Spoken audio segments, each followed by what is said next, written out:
My southern baked spaghetti with ground beef and Italian sausage recipe is easy and delicious. Absolutely loaded with cheese, meat sauce, and veggies, this old-fashioned casserole is both hearty and comforting. Let's go over the ingredients. For a 9 by 13 baking dish, you will need 1 pound of spaghetti. I'm using whole wheat. 1 pound of ground beef. I'm using 8515. 1 pound of Italian sausage. I'm using mild sausage with the fennel. As you can see, I bought links, but I took the meat out of the casing. For the vegetables, a little over 1 pound of chopped onion, red bell pepper, and green bell pepper, 500 grams, along with about 2 to 3 fresh cloves of garlic. For the tomato sauce, 2 29-ounce cans of canned tomato sauce, the basic kind that doesn't have a lot of spices, so you can flavor it however you want, along with 1 6-ounce can of tomato paste to really bring out the flavor. For the spices, I'm going to start off with 1 teaspoon each of onion powder, garlic powder, black pepper, basil, oregano, and parsley, along with 1 teaspoon of salt that you can adjust as needed, and 1 tablespoon of white sugar. Like I said, I'm going to add a lot of cheese, 8 ounces of sharp cheddar, 8 ounces of extra sharp cheddar, 8 ounces in the casserole, and 8 ounces on top. And the cheese on top, I'm going to mix with half a cup of sour cream, 120 grams. I'm using full fat. As you can see, I have everything I need. I buttered my baking dish. I know you can't see it, but I'm boiling some water off to the side to cook the spaghetti, so I'm ready to go. I'm gonna heat up this big pot here. It has a little bit of oil. I don't need a lot because the meat has some fat in it, and I'm gonna brown my meat. But before I do, I'm gonna put the sour cream and cheese back into the refrigerator. You definitely want your cheese to be cold so it's easier to grate.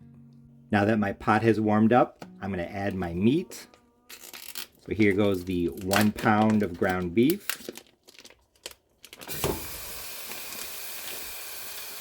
Along with the 1 pound of Italian sausage, about 3 links.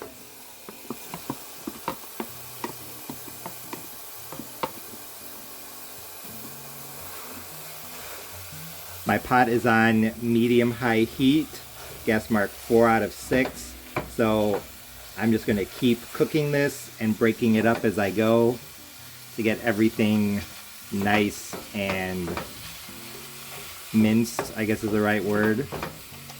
And as this is cooking, I don't know if you can see the edge of the pot off to the side, but there's a pot with salted water. That is where I'm going to cook my spaghetti. What I'm going to do is I'm going to brown the meat, then I'll add the vegetables, the tomato sauce, and I'm going to simmer this for a while. So I'm figuring while I make the sauce, I can cook the spaghetti, and then I can grate the cheese. So that's a better use of time than trying to do everything beforehand.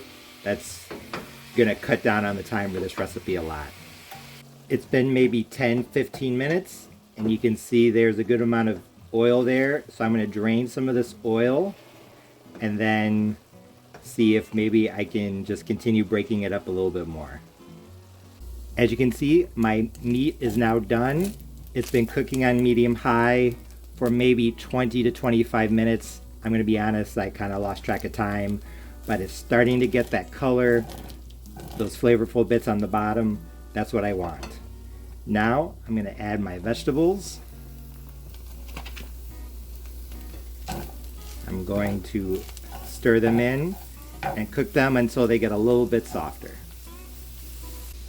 And I almost forgot to mention, like I said, I drained the pot and I took off almost half of a cup of oil, so quite a bit. You do want some grease, but I think if you don't drain it at all, it's going to be too oily. My onions and bell peppers have been cooking on medium-high heat, gas mark 4 out of 6, for 10 minutes. Now I'm going to add the spices. Like I said, 1 teaspoon each. Garlic powder, onion powder, black pepper, basil, parsley, and oregano. I'm going to start off with 1 teaspoon each because, like I said, I'm using canned pasta sauce or canned tomato sauce that doesn't have much flavoring. 1 teaspoon of salt. And the sugar, I could add it now, I could add it later. This is just to help balance out the acidity. So 1 tablespoon of sugar. Mix that all in. The garlic, I don't want it to burn, so I'm going to add it just before I add my liquid. You could chop up some garlic, but I use my garlic press. I think it's going to bring out the flavor even more, release those essential oils. Just going to do that, mix that in. Then once it's fragrant, I'm going to start adding my tomato. The garlic became fragrant almost immediately, so now it's time to add the tomato. I'm going to start off with the tomato paste, because as you can see there's some browned flavorful bits on the bottom. I think this might help me get those off the bottom of the pan. I'm just going to scoop it out like this. And I'm going to scrape it on the bottom. Help get those flavorful bits up. The tomato paste is actually optional. You don't have to use it, but it's really going to enhance the tomato flavor. So I highly recommend adding a 6-ounce can of tomato paste to your spaghetti. My tomato paste is mixed in. Now it's time for the sauce. Like I said, 2 29-ounce cans of tomato sauce. You can use whatever type of sauce you want, but I'm using the kind that comes in the can because number 1, it's really cheap, and number 2, it's kind of a blank canvas, so you can add the spices that you want and flavor it however you choose. So I'm going to mix everything together, and then I am actually going to simmer this on low or medium heat. I don't want it to bubble too much. And once all the flavors have had time to marry, then it'll be time to start assembling the Southern baked spaghetti casserole. This definitely wants to bubble, so I consider this to be the temperature that I want.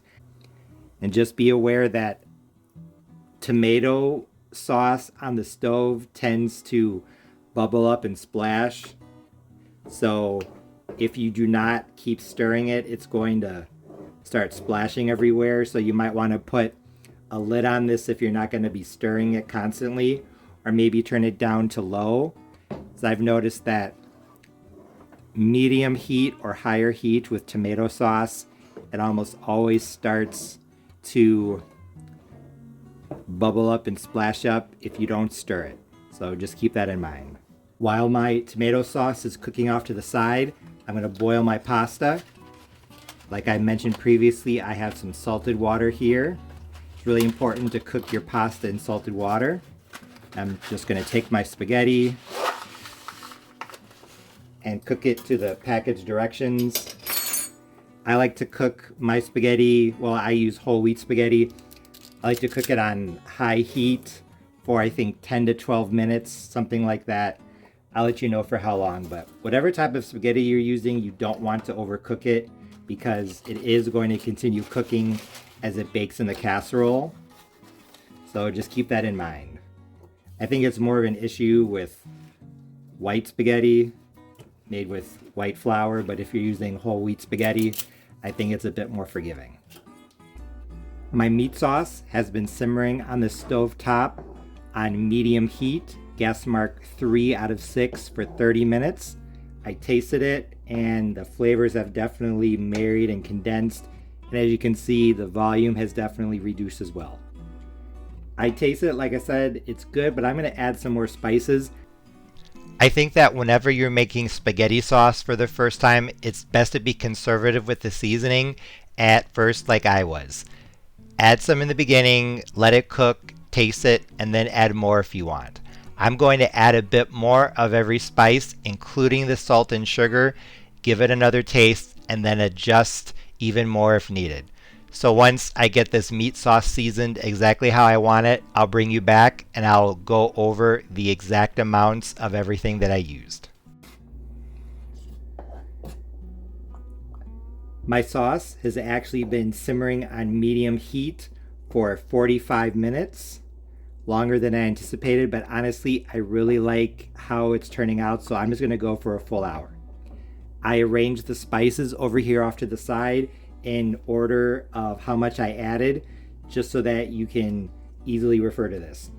So I added 4 tablespoons of sugar, 1 tablespoon each of basil, garlic powder, and onion powder, and then 1.5 teaspoons each of salt, black pepper, parsley, and oregano.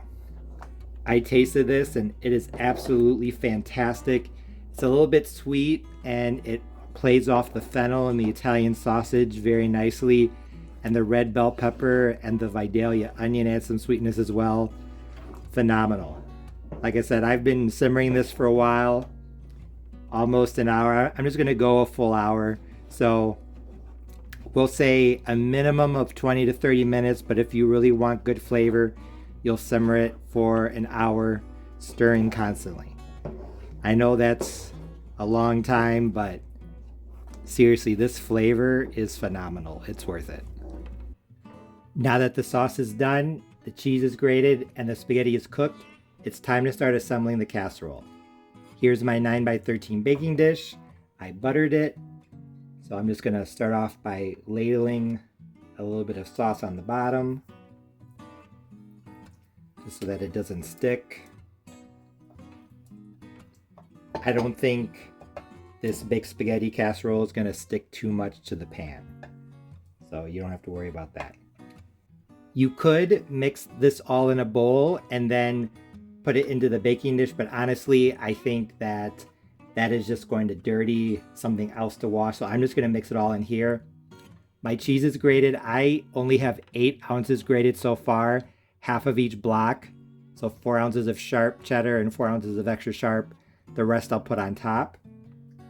So I'm just gonna use my hands. Sometimes your hands are your best tools. Grab some spaghetti. It's still kind of hot. You could do like a layer of cheese if you want, but honestly, I think if you mix the cheese in with the spaghetti, it's gonna act as a binder to help hold everything together. So that's what I'm gonna do. I'm just gonna mix the cheese in with the noodles. So I'm just gonna do a little bit at a time, mixing the sauce, the cheese, and the noodles together.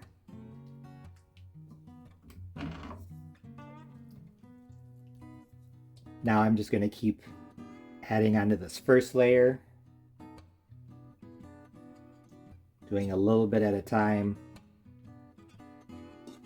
instead of the spaghetti, the cheese, and the sauce.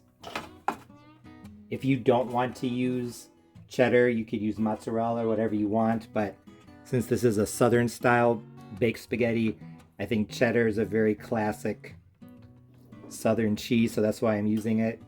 But like I said, you can use whatever you want. If you do use cheddar, I've seen recipes with mild, but I think sharp cheddar has a little more flavor, so that's why I'm going to use it. But like I said, you can make this recipe yours and use whatever you want. My spaghetti sauce and half of the cheese is now in the casserole. I used all of the meat pasta sauce and all of the spaghetti, and as you can see, it fits nicely into a 9x13 baking dish. I know a lot of you watching were probably thinking, Chef Parnell, that is way too much sauce or too much spaghetti for that dish, but as you can see, it does fit. So especially if you simmer the sauce for at least half an hour, if not an hour, like I did, you will definitely be able to fit everything into a 9x13 baking dish. Now for the topping.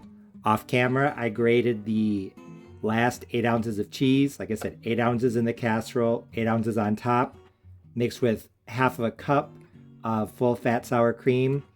And I added some spices, a 1/4 teaspoon each of black pepper, oregano, and parsley, and then half of a teaspoon each of garlic powder, onion powder, and basil. So I'm really emphasizing those spaghetti sauce spices. Now what I'm going to do is I'm just going to put it on top of the casserole. This is kind of hard to do because the bottom isn't solid. It's kind of soft. But once I get the cheese on, I'm going to take my spoon and try to spread it out as well as I can. Does not have to be perfect. If you have to, you can just kind of put down, for lack of a better way of saying it, blobs or globs, I guess, and just spread it out like that. But just do the best you can to get as much coverage as possible. I just finished spreading the cheese and sour cream and herb mixture on the top. Like I said, it doesn't have to be perfect. Just do the best you can. Now I'm going to put this casserole into a 350 Fahrenheit degree oven, uncovered. I'll let you know for how long. I just pulled my Southern baked spaghetti casserole out of the oven. It was in at 350 degrees Fahrenheit, uncovered, for 1 hour, 60 minutes. Honestly, it was done at 45 minutes, but I wanted to get the cheese a little bit more brown. So if you like that, then make it a little bit longer. As you can see, my casserole was full of spaghetti noodles, meat sauce, and shredded cheese. Like I said, it was technically done after 45 minutes, but I let it go a full hour because I wanted the cheese to be a bit browner. That also caused the sauce around the edge to turn a little bit browner than I would have liked.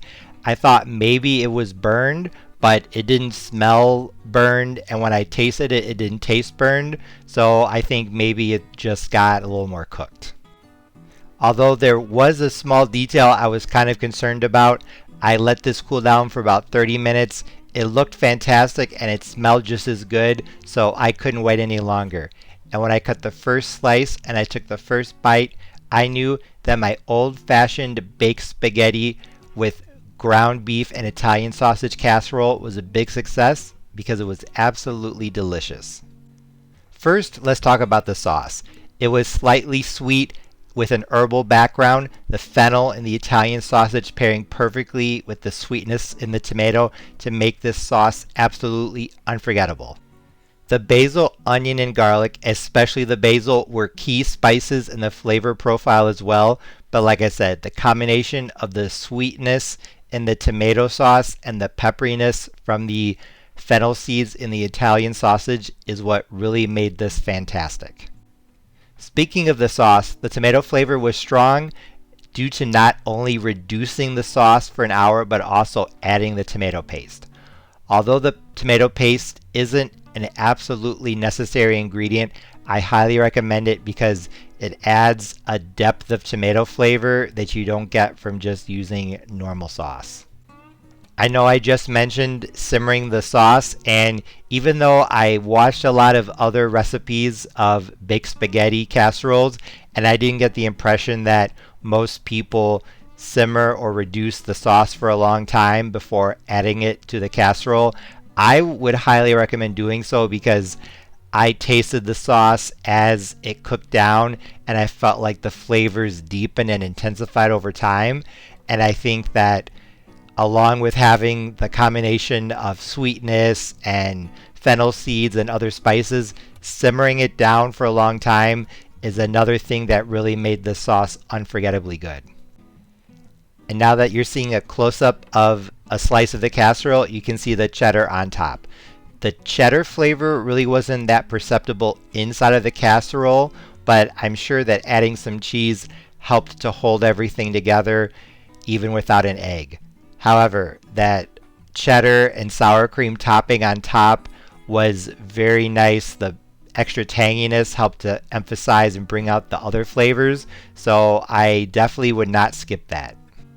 Although I thought my casserole had a good amount of cheese, an extra 4 ounces on top would have resulted in a more complete topping. So if you want to do 4 ounces of sharp, extra sharp, even mild cheddar, or even mozzarella, I think that would be a nice addition. I personally thought this had the right amount of meat and sauce, but if you want it to be a little saucier, maybe an extra 15-ounce can of tomato sauce or an extra half pound of meat would be okay without overpowering everything, but much more than that, and I think that might be too much of a good thing. One thing I did want to mention real fast, and that I pointed out earlier in the video, is that you might have doubted whether or not all that sauce and meat and spaghetti would fit in a 9x13 casserole. As you can see, it fit perfectly. So just follow my ingredients list, use the amounts that I recommend, and it will all work out. Even though it looks like it's too much when you start, it's actually just right. But honestly, my southern baked spaghetti casserole with ground beef and Italian sausage was a hit. It was absolutely fantastic, and if you make it, I know you'll love it. As always, thanks for watching. See you next time.